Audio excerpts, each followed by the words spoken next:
To your left, folks, is the Washington Monument. To your right, the White House. And over there, just beyond the Capitol, is the national debt. Whoa! Wow! There's something huge, red, white, and blue that's grazing in D.C. It's gobbling up the taxes that are paid by you and me. It doesn't seem to notice we really can't afford the billions that it's costing us to pay its room and board. It doesn't roam, but seems content to dwell on Capitol Hill. As long as trucks keep pulling up with tons of greenback bills, we got to feed the big guy. We really can't forget.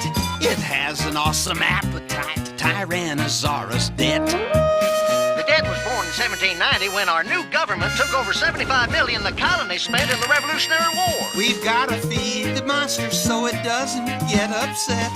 It's got an awesome appetite, Tyrannosaurus debt. Alexander Hamilton, our first Secretary of the Treasury, he's on the 10, you know, wanted a federal debt to provide a reason to establish taxes to support our new nation. The debt was young, they kept it small, they didn't know back then. In 1812, another war would make it grow again. By 66, the Civil War had cost the nation millions. The government in Washington now had a debt of billions. The Civil War ran up a debt of almost $3 billion that still wasn't paid off by World War I. We're spending money we don't have, or so it would appear. The deficit is that amount we overspend each year.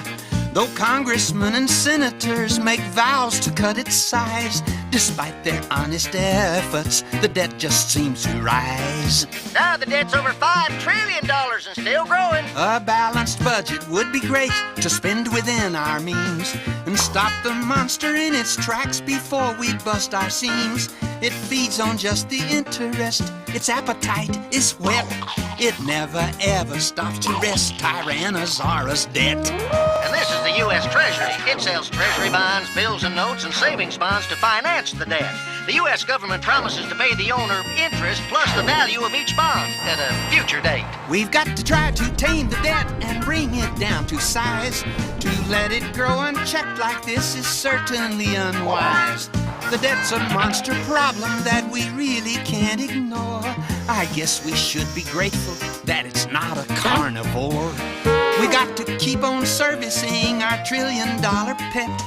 It's got a monster appetite, Tyrannosaurus debt. A fiscal misadventure with trillion-dollar dentures, Tyrannosaurus debt. Feeding time is all